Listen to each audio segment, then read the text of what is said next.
오늘도 주일 예배 오신 모든 여러분들 환영하고 축복합니다. 우리 옆에 계신 분들 향해서 이렇게 인사할까요? 참 잘 오셨습니다. 우리 한 번 더 인사할 때 주님의 이름으로 환영하고 축복합니다. 주님의 이름으로 환영하고 축복합니다. 아멘. 오늘도 이 예배가 하나님께 온전히 올려드려지는 예배 되기를 소망합니다.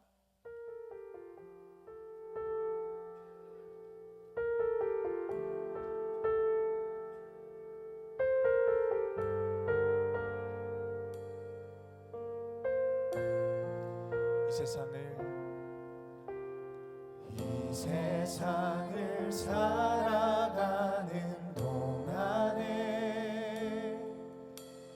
나의 힘을 의지할 수 없으니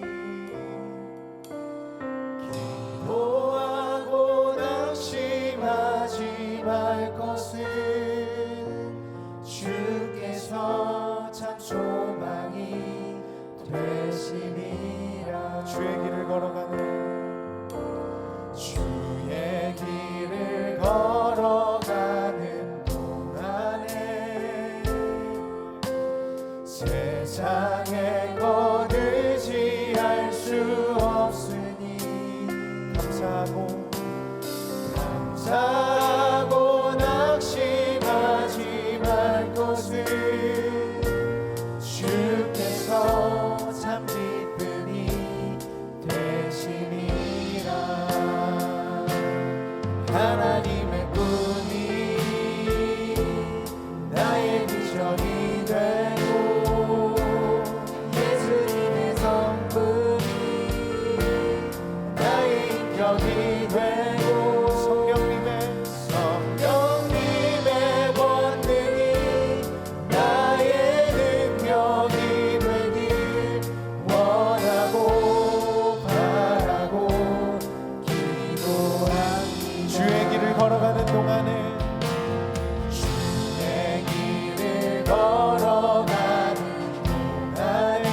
세상의 것 의지할 수 없으니 감사하고 낙심하지 말 것은 주께서 참 기쁨이 되심이라. 하나님의 꿈이 나의 비전이 되고 예수님의 성품이 나의 인격이 되고 성령님의 권능이 나의 능력이 되길 원하고 바라고 기도합니다. 하나님의 꿈이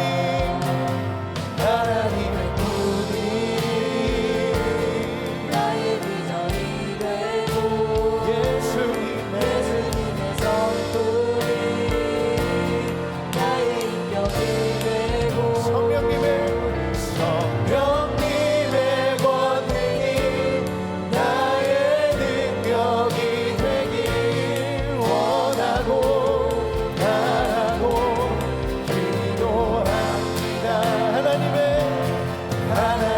꿈이 나의 비전이 되고 예수님의 성품이 나의 인격이 되고 성령님의 권능이 나의 능력이 되길 원하고 바라고 기도합니다. 원하고 바라고 기도합니다. 하나님은 영이시니 예배하는 자가 영과 진리로 예배할지니라. 아멘. 다 같이 자리에서 일어나셔서 사도신경 고백하겠습니다. 나는 전능하신 아버지 하나님 천지의 창조주를 믿습니다. 나는 그의 유일하신 아들 우리 주 예수 그리스도를 믿습니다. 그는 성령으로 잉태되어 동정녀 마리아에게서 나시고 본디오 빌라도에게 고난을 받아 십자가에 못 박혀 죽으시고 장사된 지 사흘 만에 죽은 자 가운데서 다시 살아나셨으며 하늘에 오르시어 전능하신 하나님 우편에 앉아 계시다가 거기로부터 살아있는 자와 죽은 자를 심판하러 오십니다. 나는 성령을 믿으며 거룩한 공교회와 성도의 교제와 죄를 용서받는 것과 몸의 부활과 영생을 믿습니다. 아멘. 자리에 앉으시겠습니다.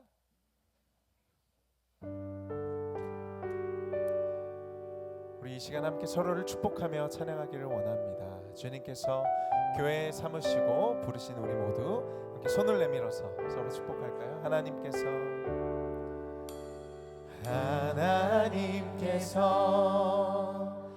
당신을 통해 메마른 땅에 샘물 나게 하시기를 가난한 영혼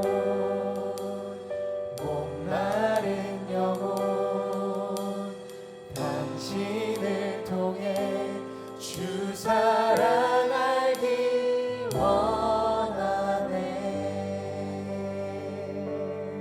우리 이번에는 옆에 계신 분들 향해서 하나님께서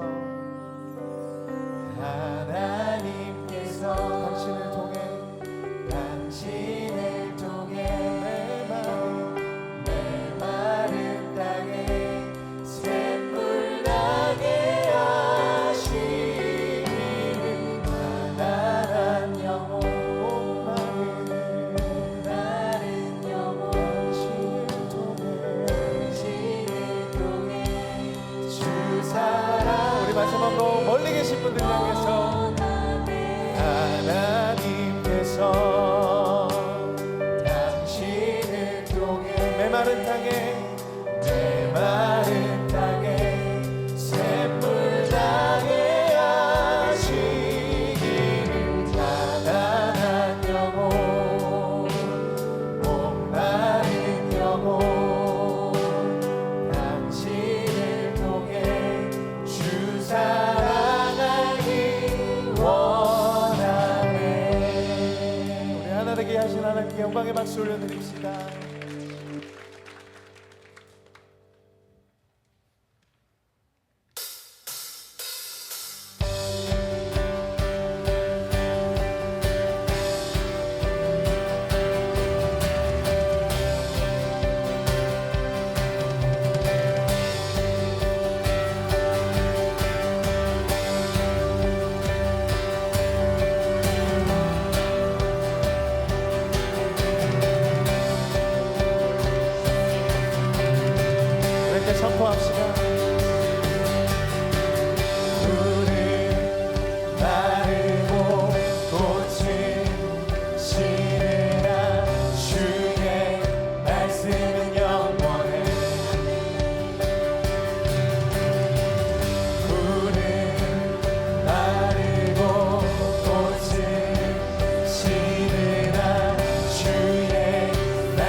주의 말씀은 영원해. 주의 말씀은 영원해. 주의 말씀은 영원해. 우리 큰 소리로 선포하며 주의 말씀은 영원해.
계신 성령님 우리에게 말씀하시고 우릴 가르치소서.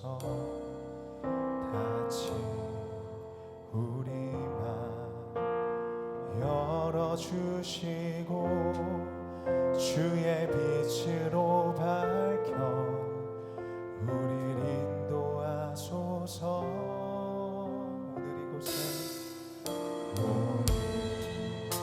이곳에 계신 성령님 우리에게 말씀하시고 우리 가르치소서. 다시 우리 맘 열어주시고 주의 빛으로 밝혀 우리 인도하소서.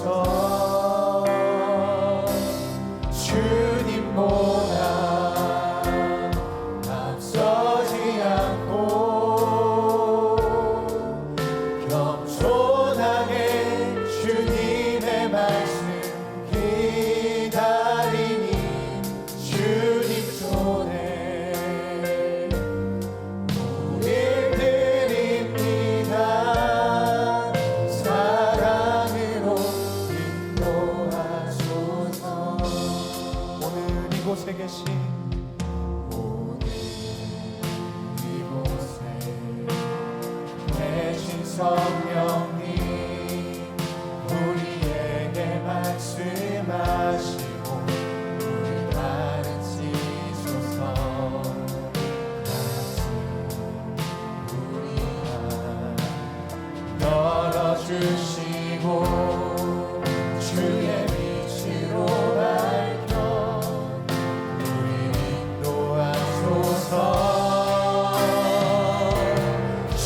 주님보다 앞서지 않고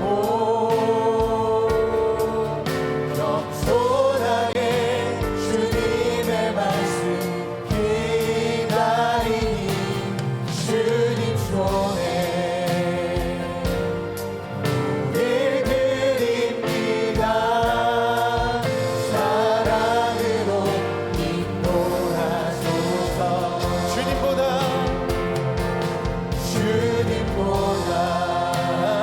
주님보다 앞서지 않고 겸손하게 주님의 말씀 기다리니 주님 손에 드립니다. 사랑으로 인도하소서.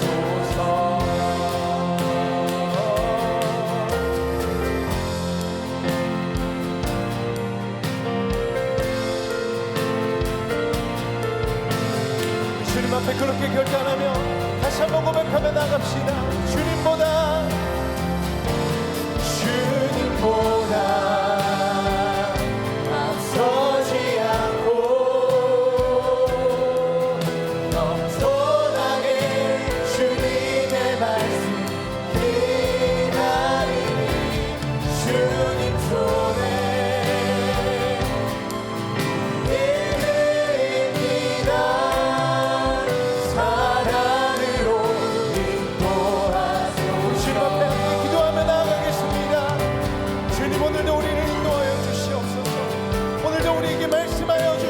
주시옵소서.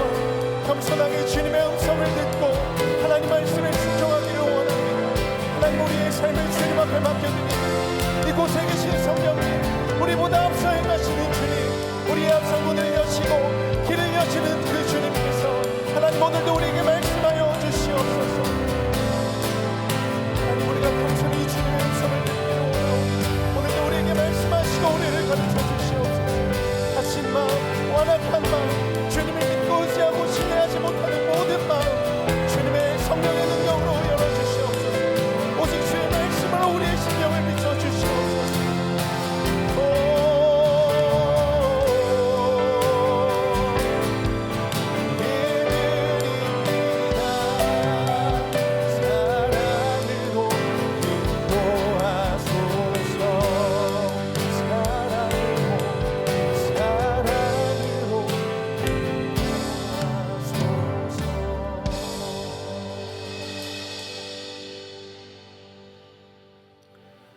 온 천지와 우주를 말씀으로 창조하시고 그 가운데 자기의 형상대로 사람을 만드시고 복 주신 거룩하신 하나님께 영광과 찬양을 올려드립니다. 오직 여호와 하나님만이 나의 힘이시며 나의 노래시며 나의 구원이십니다. 지난 한 주간 강야와 같은 세상에서 살 때 한순간도 우리의 삶에서 눈을 떼지 않으시고 오늘 주의를 지킬 수 있게 모든 형편과 여건을 허락해 주신 하나님의 은혜에 참으로 감사를 드립니다. 그럼에도 우리는 지금 죄와 허물이 가득한 시대를 살면서 예수님의 가르침은 사라지고 각자의 소견에 오른 대로만 행동하며 살아가고 있습니다. 저희들의 잘못된 이 모든 죄악들을 용서하여 주시고 우리의 죄를 깨끗하게 하여 주시옵소서.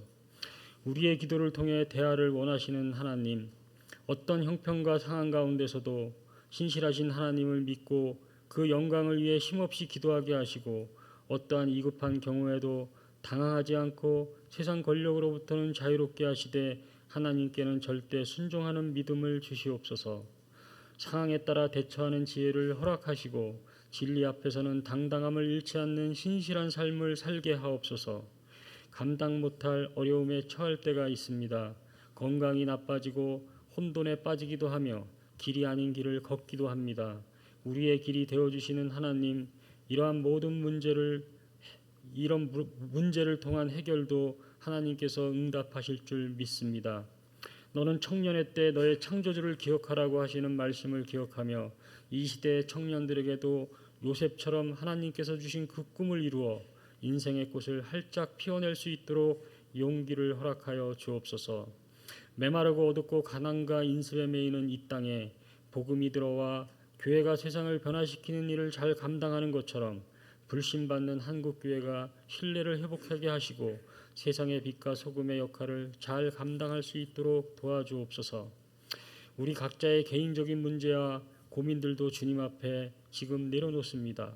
우리는 바울이 말한 대로 기도와 간구로 너희 구할 것을 감사함으로 하나님께 아뢰라는 말씀을 기억하며 주님께 우리의 모든 문제를 맡깁니다. 주님께서 우리의 삶을 지키시고 주님 때에 가장 선한 길로 인도하실 것을 믿습니다. 주님 안에서 감사와 평강을 누리며 그 평강으로 다른 사람들에게도 주님의 사랑을 전하게 하옵소서. 사랑의 주님, 우리 온사랑교회가 새생명 전도축제와 그것을 위한 특별 새벽 기도회를 앞두고 있습니다. 우리에게 잃어버린 영혼을 향한 아버지의 애타는 마음을 부어주셔서 사랑하는 가족, 친지들이 복음을 듣고 예수님을 믿는 최고의 복을 받게 하시고 이를 위해 오랫동안 태신자를 품고 기도하게 하심을 통해 우리가 뿌린 기도와 사랑의 열매가 풍성하게 열매 맺는 전도 축제가 되게 하여 주시옵소서. 이 시간 말씀 전하시는 목사님께도 능력을 더하셔서 성령 충만하게 하시고 그 말씀으로 인해 저희 성도들이 큰 은혜 입도록 하여 주시고 오늘 예배를 위해 애쓰신 보이지 않는 손길들과 찬양대에게도 큰 축복을 내려주시길 바라오며 이 모든 말씀 우리 주 예수 그리스도 이름으로 감사하며 기도하옵나이다. 아멘.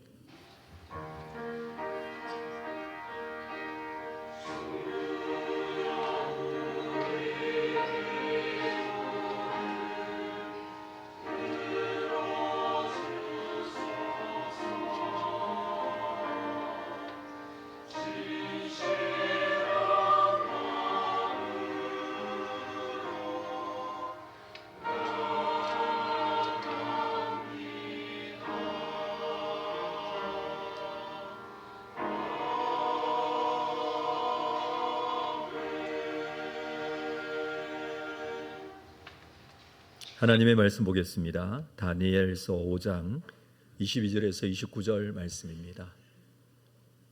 다니엘 5장 22절에서 29절 말씀을 한 절씩 교독하겠습니다.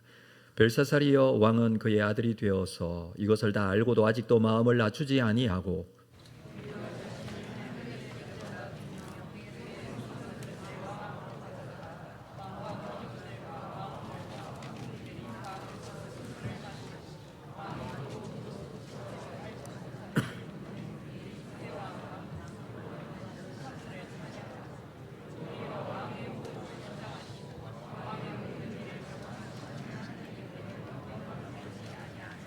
이러므로 그의 앞에서 이 손가락이 나와서 이 글을 기록하였나이다.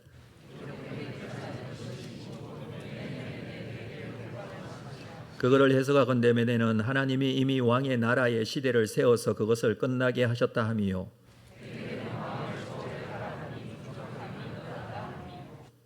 벨에서는 왕이 나라가 나뉘어서 메대와 바사 사람에게 준바되었다 함이니이다 하니,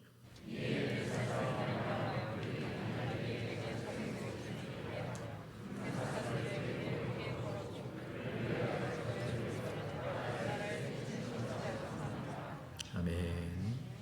준비하신 헌금 하나님께 드리겠습니다.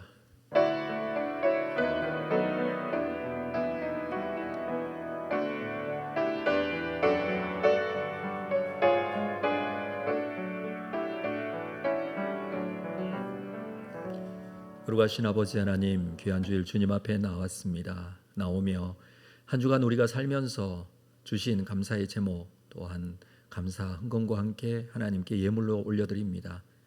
소득의 10분의 1을 구별한 11조 헌금, 우리의 삶 속에 행하신 하나님의 기적과 은혜가 있음을 고백하는 이 예물, 선교장학 구제건축원금, 주의 나라에 임할 하나님의 은혜를 기대하며 하나님 앞에 감사함으로 드리는 예물입니다.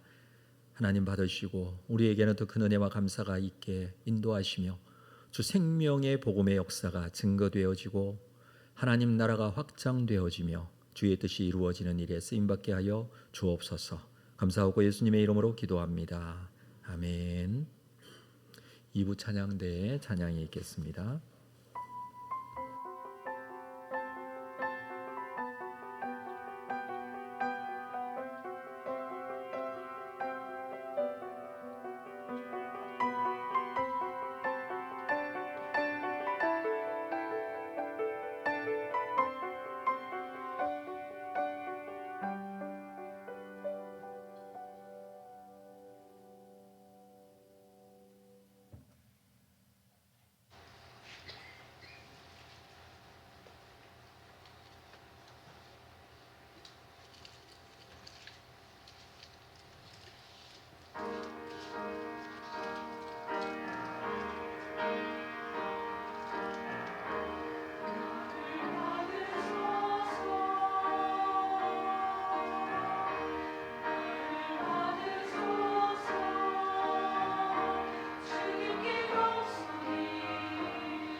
찬양 감사합니다. 주께서 우리의 찬양 또한 받으실 줄로 믿습니다.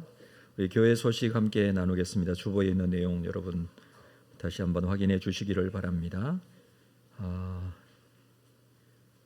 다음 주에 정기 재직회 있다는 것 여러분 기억하시고 2부 예배 후에 본당에서 있겠습니다.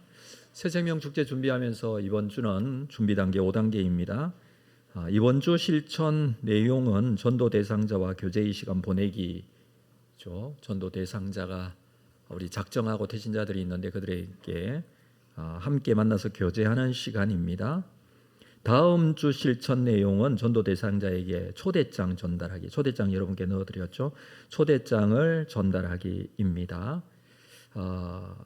이 초대장을 전달하기는 다음 주 실천 사항인데 만약에 다음 주 여의치 않으면 이번 주도 사용할 수 있도록 이렇게 여러분께 하나씩 드렸고요. 이 안에 보시면 안에 한번 열어보시죠.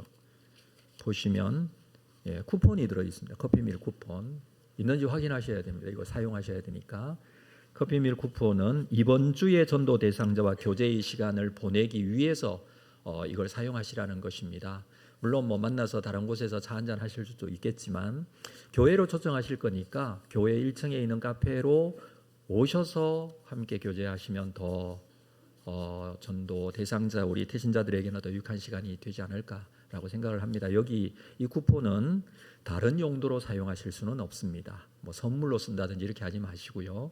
자, 이것은 본인이 뒤에 보면 적는 란이 있어요. 거기에 본인의 이름, 태신자의 이름 적으시고 옆에 메뉴를 적으시고 커피밀에 주시면 그 메뉴를 주문대로 그렇게 드리도록 하겠습니다. 그렇게 사용하실 수 있도록 만남의 시간을 가져주시면 좋겠고요. 다음 주에는 이 초청장을 나눠주시면 되겠습니다. 자, 더 필요하신 분들은 말씀하시면 얼마든지 또 제공되어지니까 확인해 주시고 중요한 것은 우리가 이렇게 태신자를 위해서 새생명 축제를 준비해 나가는 단계에 있어서 작은 것 하나지만 하나님께서 거기에 어떻게 역사하시는지 우리는 알 수 없습니다. 그러나 우리가 최선을 다해서 이런 작은 노력들이 하나님께서 사용하시는 도구가 된다라는 사실입니다. 함께 해주시고요. 더 중요한 게 있습니다. 그것은 우리가 기도로 준비하는 것이고 지금도 또 기도하고 있고 앞으로도 기도할 것이지만 새생명 축제를 위한 기도 3가지로 진행이 되겠습니다. 여기에 보시면 특별 새벽 기도회는 10월 7일부터 있겠습니다. 그리고 특별 금요 기도회는 10월 4일 이번 주일입니다. 그리고 11일 다음 주일입니다. 이때는 특별 금요 기도회, 특별 새벽 기도회 이때는 태신자를 놓고 우리 기도하는 시간들입니다. 우리 스스로가 그 이름을 한 번씩 부르면서 기도할 때 하나님의 역사가 있을 줄로 믿고요. 그리고 세 번째는 릴레이 기도입니다. 이 2층 로비의 게시판에 지금 이렇게 붙여놨습니다. 거기에 릴레이 기도 이름표를 한 주일 동안 우리가 적어서 작정하도록 하고 10월 7일부터 12일까지 릴레이 기도를 진행하겠습니다. 제가 세보니까 칸이 90개예요. 하루에 15개 6일 동안 진행이 되니까 90개 한 칸씩이라도 꼭 뭐 2칸 하셔도 10칸 하셔도 90칸 하셔도 됩니다. 그러나 여러분 그 시간에 좀 작정을 해 주셔서 교회가 함께 태신자를 놓고 모든 성도들이 기도하는 겁니다. 나의 태신자도 거기에 이름이 들어가 있고요. 그래서 우리 태신자 작정하신 분들은 꼭 한 칸씩이라도 새벽 6시부터 저녁 9시까지니까 하루라도 1시간에 더 시간을 내셔서 적으시면 좋겠습니다. 중복되어도 됩니다.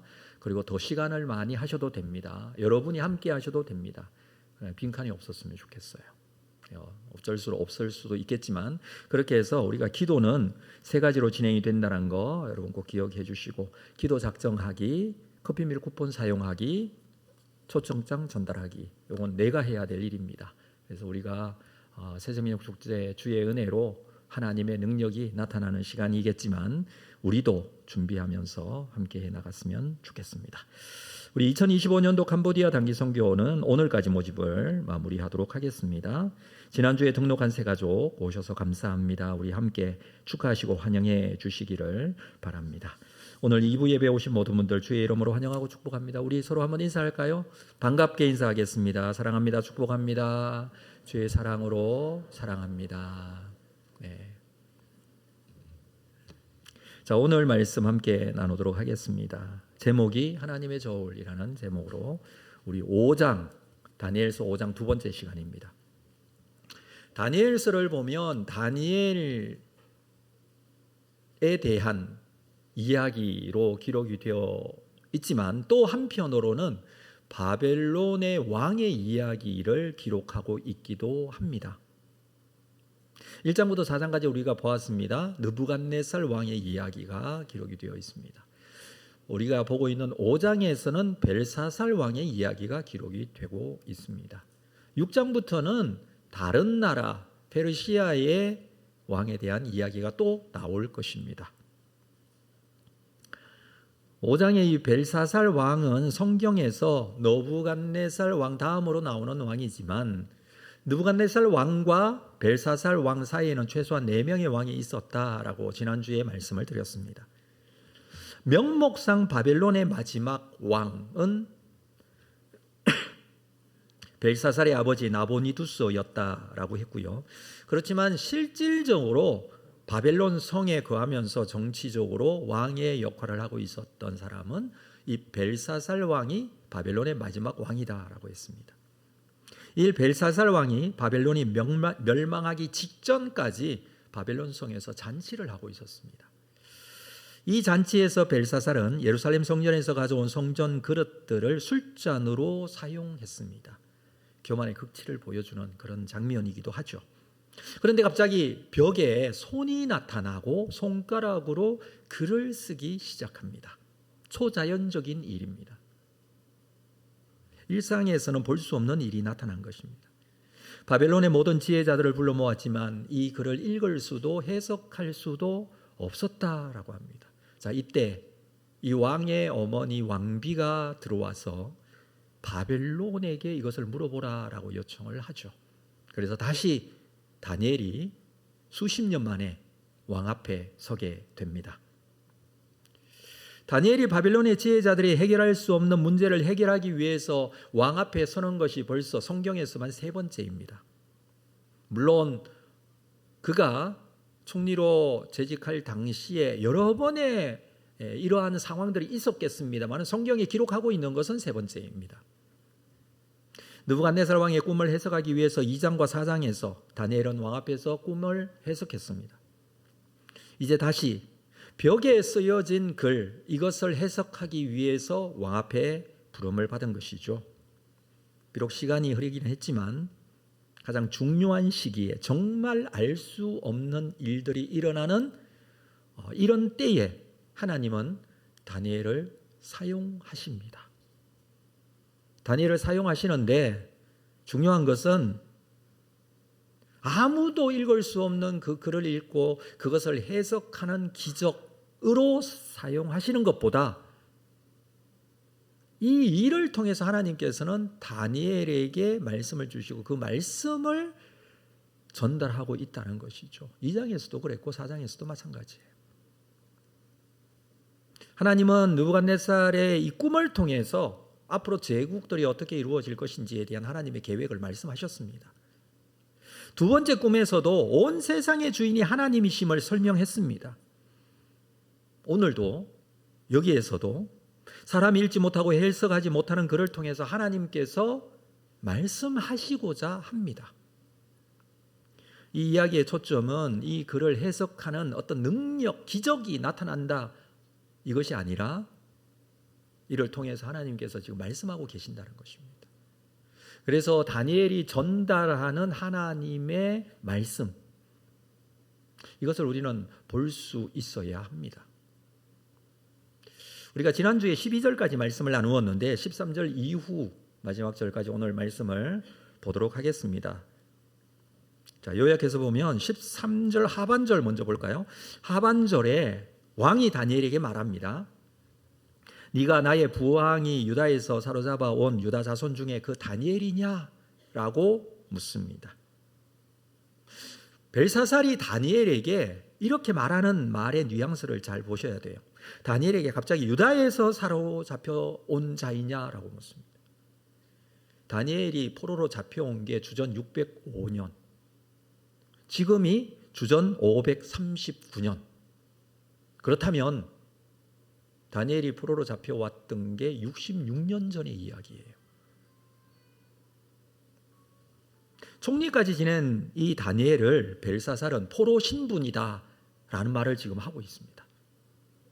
그리고 벨드사살이라는 바벨론 이름보다는 히브리 이름 다니엘이라는 이름을 그대로 부르고 있죠.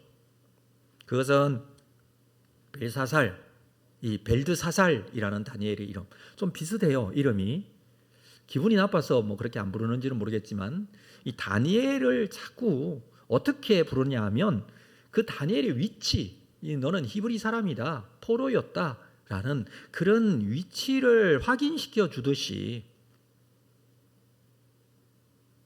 너는 그런 사람, 포로였던 사람, 유다 사람, 나는 왕이라는 어떤 교만스러운 모습을 이 말의 뉘앙스에서 보여줍니다. 우리나라 말로는 잘 표현이 되지 않지만 원어적인 의미에 굉장히 그런 부분이 잘 드러나 있습니다.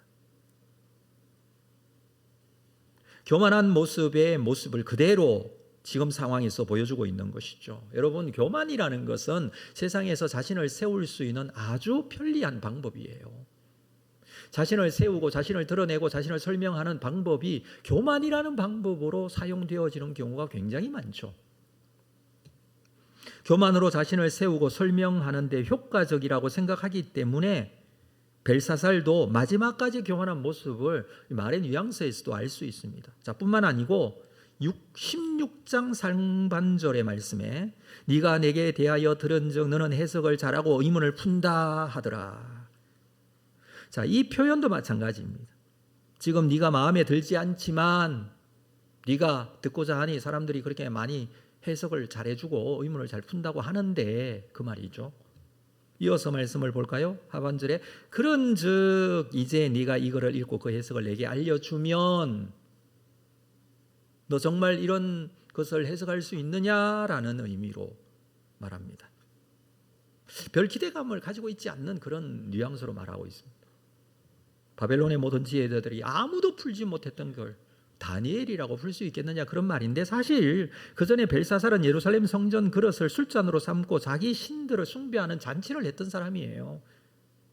예루살렘은 망했고 예루살렘 성전 무너졌고 거기에서 섬기는 성전에서 섬기는 하나님, 그 하나님을 믿는 다니엘, 나는 그 성전에 있는 기명으로 술 마신 사람이다, 그런 의미에 포함되어 있겠죠.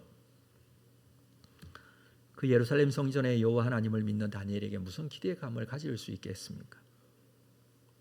물론 수십 년 전에 이야기를 듣기는 했지만 그냥 이야기일 뿐이라고 생각을 하고 있습니다. 자, 이런 자세로 벨사살은 다니엘을 맞이해서 말을 합니다. 교만한 모습이죠.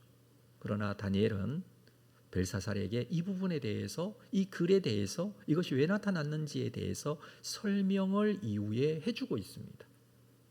24절을 먼저 보면 이러므로, 그렇죠? 24절에 이러므로 그의 앞에서 이 손가락이 나와서 이 길을 기록했습니다. 이러므로 여기까지의 내용이에요. 그러니까 23절까지의 내용이 이 글이 기록된 이유라는 거예요. 그 이유를 먼저 설명을 할 수 있어요. 글에 대한 해석을 먼저 하는 게 아니라 이 글이 왜 기록되었는지를 먼저 설명을 하는 게 18절부터 23절까지의 내용이에요. 자, 이 부분은 18절부터 23절은 우리가 읽어보겠습니다만 크게 두 부분으로 나눠져 있습니다. 느부갓네살 왕에 대해서 먼저 얘기하고 두 번째 벨사살 왕에 대해서 얘기를 해요.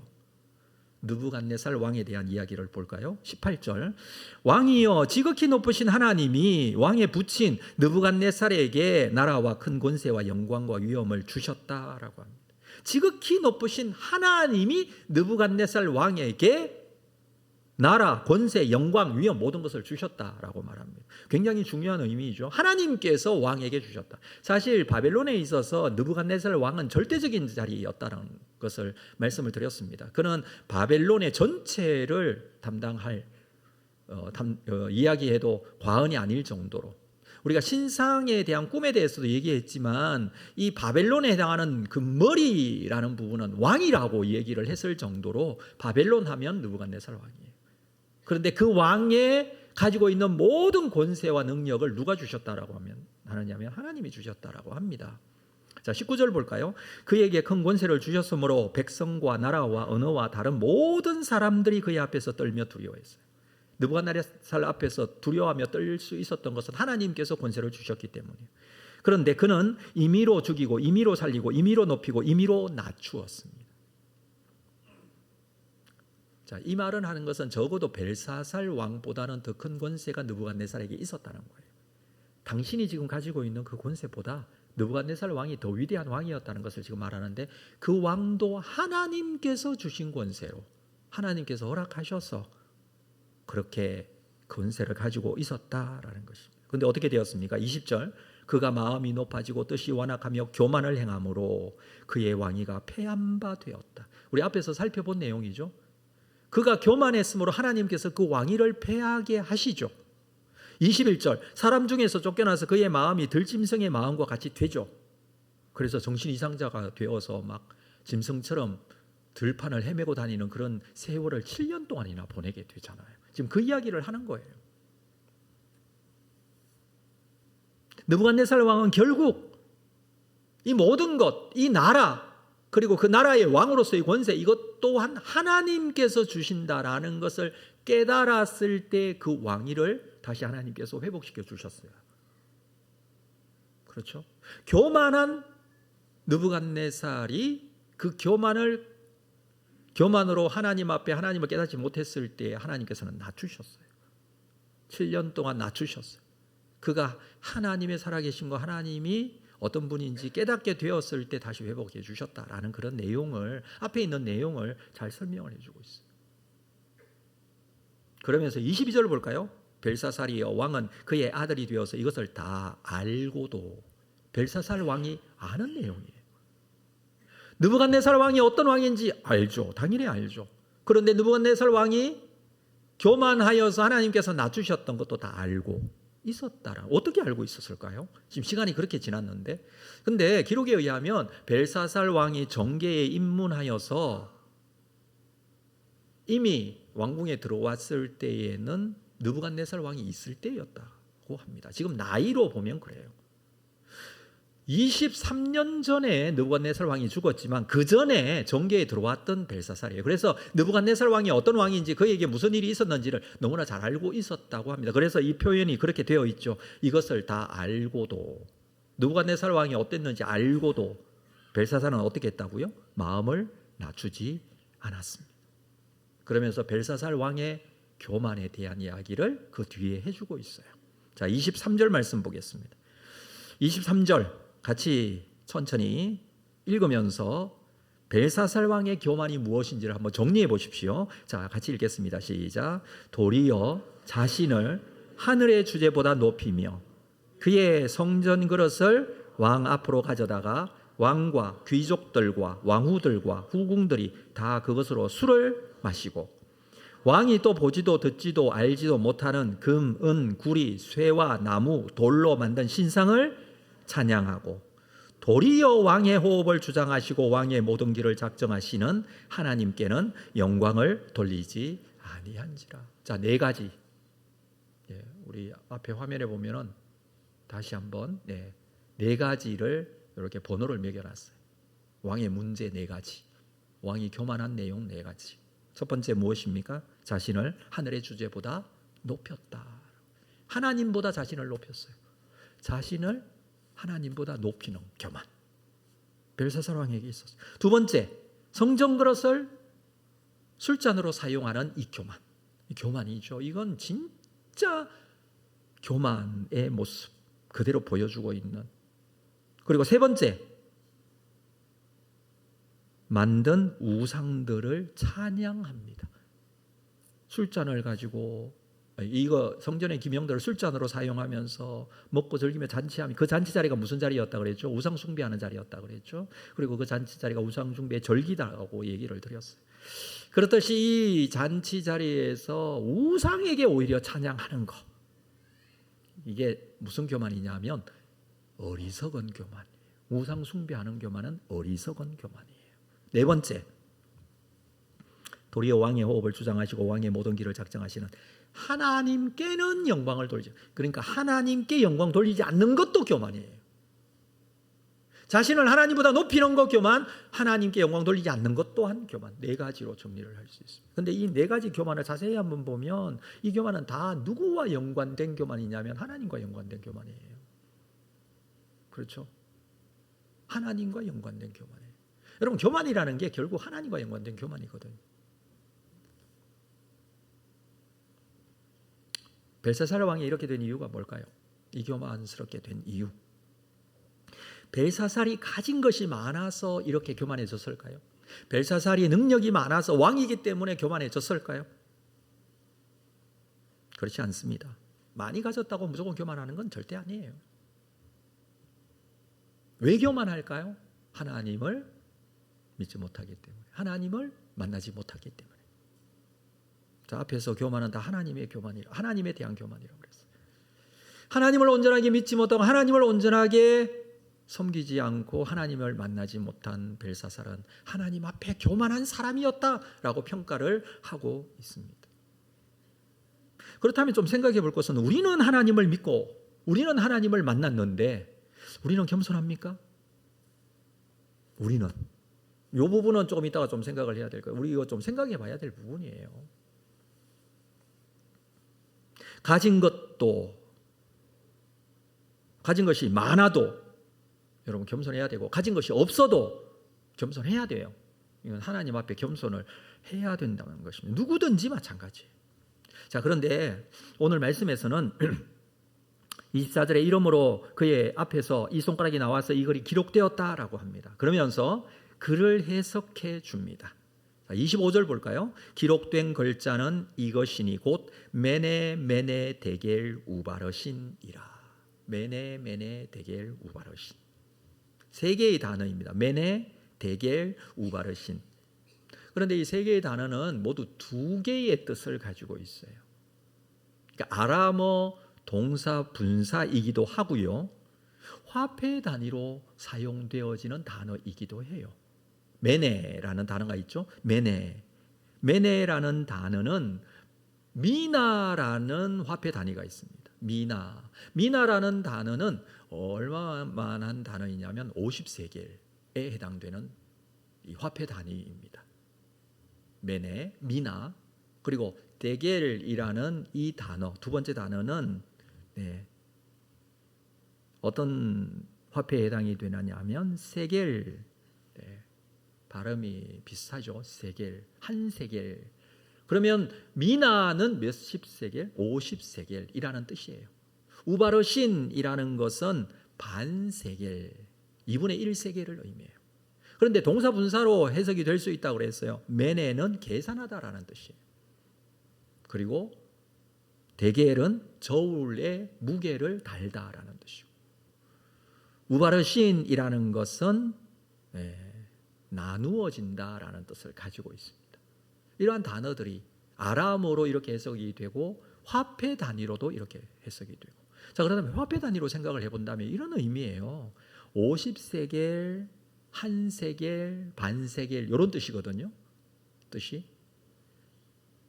바벨론 왕의 무게를 지금 달아보니 50세겔이 있고 한 세겔이 있고 반 세겔이 있다라는 거예요. 50세겔에 해당되는 사람은 누구냐면 느부갓네살 왕이다. 위대한 왕, 회개하였던 왕, 하나님을 만났던 왕이 50세겔. 두 번째, 한 세겔 있죠? 세겔. 여기에 해당되는 왕은 느부갓네살 왕의 아들인 에월모로닥이라고 지난주 말씀드렸는데, 에월모로닥이나 벨사살 왕의 아버지인 나보니두스 왕이 여기에 해당된다 이렇게 해석할 수 있고요. 그럼 반 세겔은 누굴까요? 벨사살 왕이라는 거예요. 무게를 달아보니 그렇다라는 의미로 해석을 할 수 있지만, 자, 아람어로 해석을 해서 다니엘이 이 내용을, 벽에 쓴 이 내용을 해석해 줍니다. 자, 그 내용을 볼까요? 26절. 그거를 해석하건대 메네는 하나님이 이미 왕의 나라의 시대를 세어서 그것을 끝나게 하셨다. 메네가 아람어로는 세다, 저울에 달다, 계산하다라는 의미라고 했어요. 계산하다라는 의미이니까 그것을 세어서 그것을 끝나게 하셨다라는 의미로 해석을 해줍니다. 자, 두 번째, 데겔은 왕을 저울에 달아보니 27절에 부족함이 보였다. 자, 대개 이런 무게를 달다라는 의미라고 그랬죠. 그래서 벨사살 왕을 무게로 달아보니 부족함이 보였다. 무게를 달다라는 의미로, 이건 부족하다라는 것으로 해석을 해 주었습니다. 자, 28절에 베레스라고 했었는데 우바르 신과 같은 단어예요. 같은 단어입니다. 발음을 다르게 했을 뿐입니다. 그래서 베레스는 왕의 나라가 나누어지. 우바르 신이라는 단어가 무슨 뜻이냐면 나누다라는 뜻이라고 그랬죠. 그래서 나라가 나누어진다. 그래서 메대와 바사 사람에게 준바되었다. 이렇게 해석을 해줬어요. 바벨론은 메대 파세의 연합군에 의해서 멸망되어집니다. 마지막에 지금 이미 그 연합군이 바벨론 성 주위에 포위를 하고 있는 상태였어요. 자, 이 글이 나타나서 이 글이 그렇게 기록되었다. 한 가지 좀 의문사항은 이것이 아람어로 기록이 되었다 그랬죠. 왜? 이 바벨론의 많은 지혜자들이 아람어를 읽지 못했을까요? 왜 해석하지 못했을까요? 이런 의문이 남지 않나요? 그냥 아람어 읽으면 되는데 아람어는 누구든지 읽을 수 있는 그때 당시의 글이었다라는 것을 말씀드렸습니다. 어떤 사람들은 이렇게 말합니다. 이 단어들을 기록할 때 띄어쓰기를 하지 않아서 잘 못 읽었을 것이다. 이렇게 말하는 사람도 있어요. 물론 뭐 한글도 띄어쓰기 하지 않고 읽으면 좀 읽기 어려울 때도 있지만 그래도 대충 다 알잖아요. 여러분, 이것은 단순히 사람의 일이 아니라 하나님의 일이고 하나님의 심판이기 때문에 사람들이 깨닫지도 못하고 읽지도 못했던 거예요. 왜 그럴까요? 여러분, 동일한 심판이, 하나님의 심판이 창세기 11장의 바벨탑 사건 때 있었어요. 이미. 사람들은 창세기 11장에 보면 시날 평지에서 바벨탑을 쌓습니다. 그 시날 평지가 지금 어디예요? 여기 바벨론 여기예요. 같은 장소예요. 바벨탑을 사람들이 이 시날 평지에 모여와서 바벨탑을 쌓습니다. 그 사람들이 이렇게 말합니다. 성읍과 탑을 건설하여 꼭대기를 하늘에 닿게 하자. 이 꼭대기가 하늘에 닿을 정도로 높이 쌓자라는 의미가 되겠지만 이것은 어떤 의미가 있냐면 그렇게 해서 우리의 이름을 내자. 이게 무슨 뜻인지 아세요? 우리가 하나님이 되자 이 뜻이에요. 하늘까지 올라가자라는 것은 우리가 하나님이 되자라는 의미로 바벨탑을 쌓은 거예요. 인간의 교만의 극치를 보여주는 이 현장이 바로 바벨탑 쌓던 그 사건, 그 현장이 바로 지금 현재 바벨론 있었던 이 장소였다라는 것을 보게 됩니다. 하나님께서는 그들을 심판하시죠. 내려오셔서 어떻게 심판하십니까? 그들의 언어를 서로 알아듣지 못하게 하셔요. 알아듣지 못하게 하셨기 때문에 알아듣지 못하게 된 것이지 서로 다른 말을 했기 때문에 알아듣지 못했을까요? 왜 그때까지는 잘 알아듣다가 갑자기 알아듣지 못합니까? 이 사람은 갑자기 다른 언어 쓰고 막 그랬을까요? 그게 아니라 하나님이 알아듣지 못하게 하셨어요. 이게 바벨이라는 단어가 혼돈이라는 뜻이거든요. 하나님께서 심판하신 거예요. 마찬가지로 벽에 글을 쓰시고 읽지도 못하고 해석하지도 못하게 하셨어요. 혼돈스럽게 하셨다는 게 하나님의 심판이 나타나는 거예요. 말씀드렸습니다만 다니엘이 그것을 읽게 하고 그것을 해석하게 하는 것은 이것을 통해서 하나님이 말씀을 하시는 거예요. 여기에 무슨 의미가 있는지, 하나님의 심판이 어떻게 임하는지를 말씀하시고 계시는 거예요. 그 장소가 어디였다고요? 시날 평지 바벨탑 사건. 동일한 장소에 바벨론을 세웠어요. 그리고 하나님 앞에 이들은 교만했어요. 성전의 기명을 술잔으로 사용할 정도로 교만했어요. 이 나라의 문제는 교만입니다. 특별히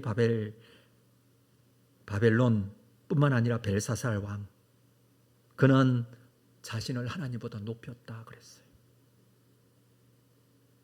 그는 하나님의 성전에서 사용되어지는 계명을 술잔으로 사용했다 그랬어요. 그는 하나님을 알지 못하고 우상 숭배로 그들을 찬양하고 그는 하나님께 영광을 돌리지 않았습니다. 이 벨사살 왕의 교만이에요.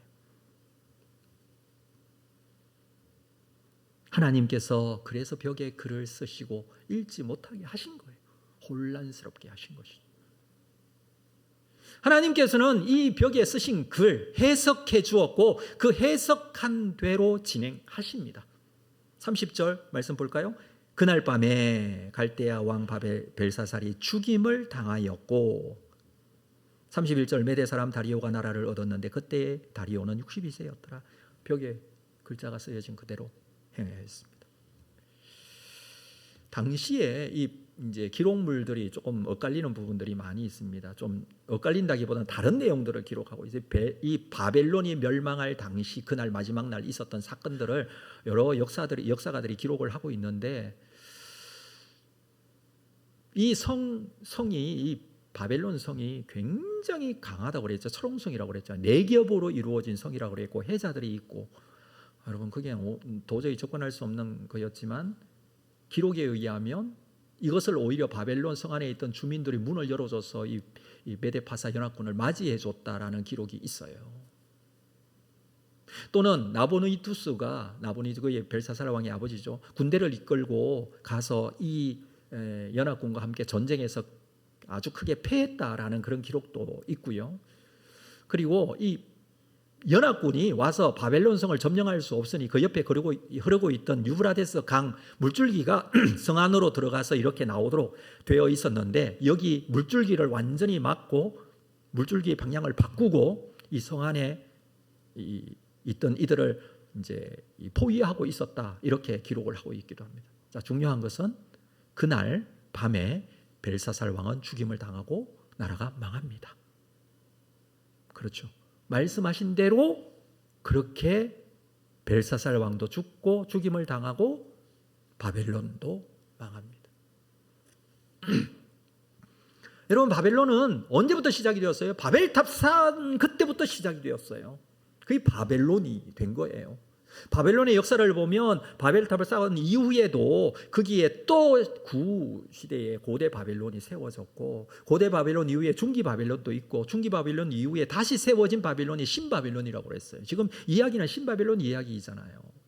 근데 이때 페르시아에게 멸망당하고 난 이후에 바벨론이라는 이름으로 다시 나라는 세워지지 않아요. 완전히 멸망당한 거예요. 하나님의 심판이 임하게 되었던 것이죠. 자, 말씀을 마무리하면서 눈에 보이지 않는 하나님의 저울, 이 저울이 있어서 벨사살의 삶의 무게를 달았습니다. 하나님께서 달았을 때 그 무게가 가볍다라는 평가를 내리셨어요. 그게 메네메네 데겔 우바르신이에요. 결국 하나님의 심판으로 벨사살 왕의 생명도 그 나라도 하나님의 심판을 받게 되었습니다. 세상의 기준으로 볼 때 그런 가진 것이 많고 왕이었고 무엇이든지 할 수 있는 사람이었지만 그러나 하나님의 저울에는 부족한 사람이었어요. 우리에게 한번 생각해 볼까요? 우리의 삶을 하나님의 저울에 달면 어떻게 될까요? 벨사살 왕 같은 사람이니 그렇게 교만했으니 하나님 앞에 그렇게 당연히 심판을 받지 이렇게 우리가 생각할 수 있잖아요. 그러면서 우리는 또 어떤 교만한 사람 다른 사람을 또 떠올릴 수 있는데 그런 거 하지 말고 우리 스스로를 생각해 봅시다. 나는 하나님의 저울에 달면 어떻게 될까? 세상의 기준으로 볼 것이 아니라 하나님께서 우리를 저울에 달면 어떻게 될까입니다.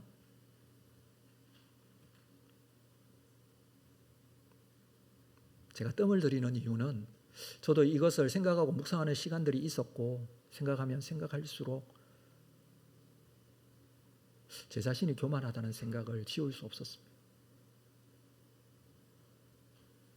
벨사살 왕과 다를 바 없다는 생각을 하게 되었다는 거예요. 이 다니엘서는요, 교만한 왕들의 이야기가 기록되고 있지만 그 이야기가 그 시대에 그때 있었던 이야기로 끝나지 않고 나를 얘기하는구나라는 생각을 하게 되었어요. 그건 우리의 이야기예요. 우리의 모습이에요. 하나님께서 저울로 다실 때 어떻게 다실까요? 통장의 잔고로 달까요? 무게를? 가지고 있는 재산의 액수로 달까요? 아니면 집에 금덩어리 무거운 게 있으면 더 많이 달아줄까요? 무엇으로 하나님의 저울을 무겁게 할 수 있을까요? 또 다른 측면은 우리가 착한 일을 많이 하면 하나님께서 저 오래 잘 달아주실까요? 우리가 신앙생활을 열심히 하면 잘 달아주셔서 나는 그래도 지금까지 믿었던 연수가 있고 내 직분은 이런 건데 난 적어도 목사인데 그래서 하나님의 저 오래 합당할까요? 충성 봉사 많이 했기 때문에 헌금 많이 하고 뭔가 한 일이 하나님 앞에 이만큼 있어서 내 직분이 이거여서 하나님께서 무게를 잘 달아주실까요? 아무리 생각해도 하나님의 저 오래 이런 것들로는 달려지지 않는 것 같아요. 우리는 여전히 하나님 앞에 교만하기 때문입니다. 그래서 우리에게 정말 필요한 게 있어요. 다른 게 아니라 예수 그리스도의 보혈의 능력입니다. 예수님의 보혈보다 무거운 것은 없습니다.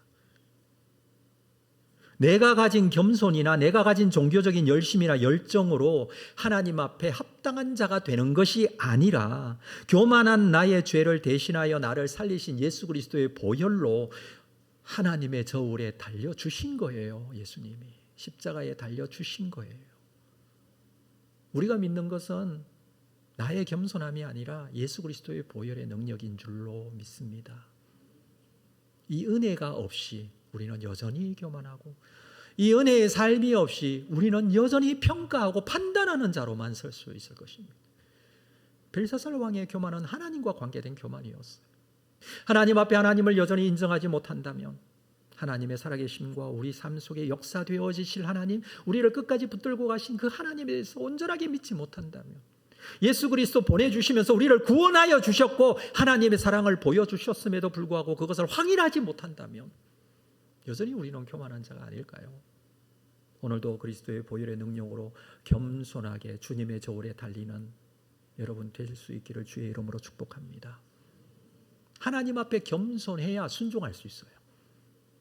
아니면 순종이 안 돼요. 그 겸손은 어디로부터 오는 거예요? 예수 그리스도의 구속의 은혜로부터 오는 겸손이에요. 나의 삶을 주님 앞에 온전하게 드리면서 주님께서 나를 위하여 달려주신 십자가의 은혜, 그 삶의 무게가 있어서 우리가 하나님의 저울에 합당한 자가 되는 거예요. 다시 한번 하나님의 저울에 합당한 이 겸손하고 부족한 연약한 이 사람을 통해서 하나님께서 세워주시고 달아주시고 충분타 말씀하시며 주의 은혜로 우리를 오늘도 세워주시는 줄로 믿고 주님의 뜻에 순종하며 쓰임받는 여러분의 삶이 될 수 있기를 주의 이름으로 축복합니다. 우리 자리에서 다 일어나시겠습니다. 오늘 말씀 생각하시면서 이 찬양 드리며 나아가겠습니다. 원하고 바라고 기도합니다.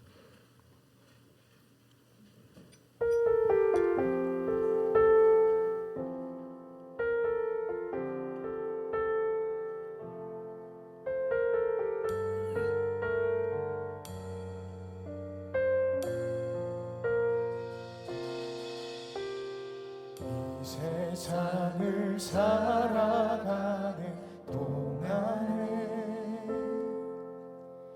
나의 힘을 의지할 수 없으니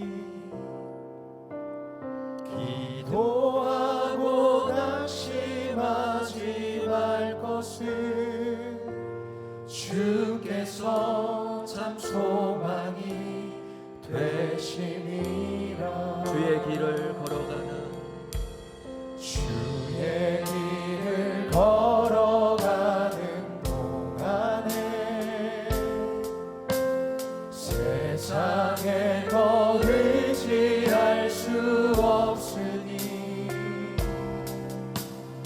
감사하고 낙심하지 말 것을 주께서 참 기쁨이 되시리라.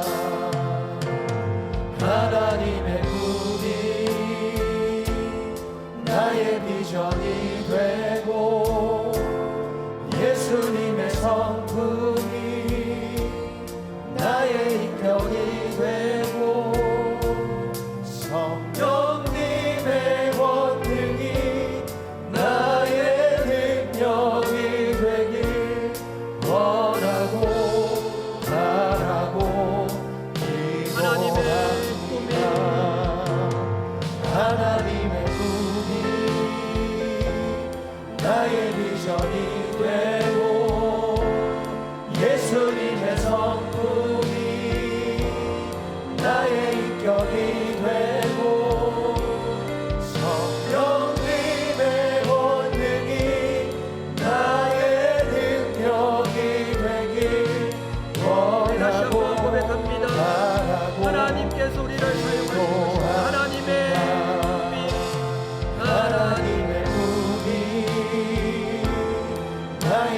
인격이 되고 예수님의 성품이 나의 인격이 되고 성령님의 권능이 나의 능력이 되길 원하고 바라고 기도합니다.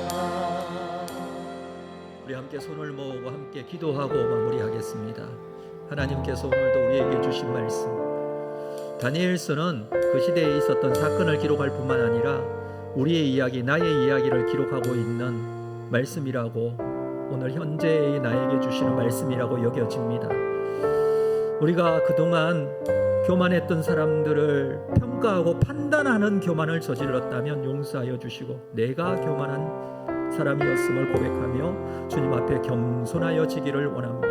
주 예수 그리스도의 보혈로 우리는 정말 겸손해질 수밖에 없는 자들인데, 하나님의 은혜로 살기를 원하고 주의 뜻대로 주님 앞에 나아가기를 원하고, 주님께서 나를 사용하실 때에 비로소 하나님의 영광이 드러나게 될 줄로 믿습니다. 처음부터 끝까지 살아계신 아버지 하나님을 인정하고 하나님의 주인 되심을 고백하고 주님 앞에 쓰임받는 인생이 될 수 있도록 인도하여 주시옵소서.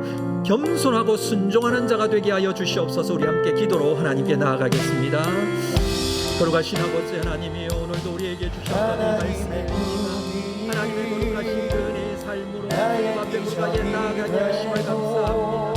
하나님께서 나를 향하셨던 계획, 그 뜻이 우리 가운데 있도록 인도하여 주시옵소서. 또 살아계신 아버지 하나님이여, 주께서 말씀하여 주셨듯이 우리의 삶 속에 하나님 아버지 다른 교만한 자들을 평가하고 비교하고 정죄하였다면 나의 이야기, 나의 교만을 이야기하였던 이 이야기들 아버지 하나님 주님 앞에 더 겸손하게 나아가기를 원합니다.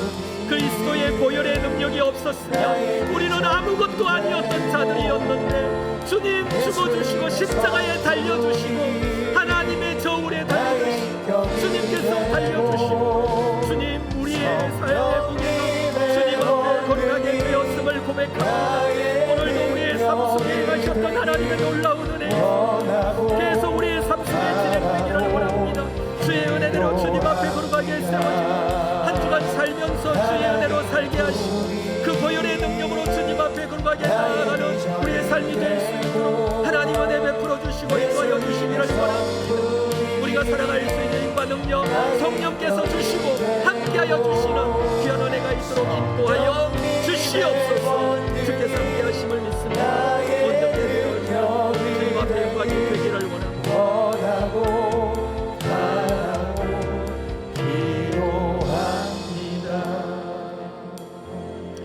지금은 우리 주 예수 그리스도의 은혜와 하나님 아버지의 극진하신 사랑하심과 성령님의 교통 위로 함께 역사하심이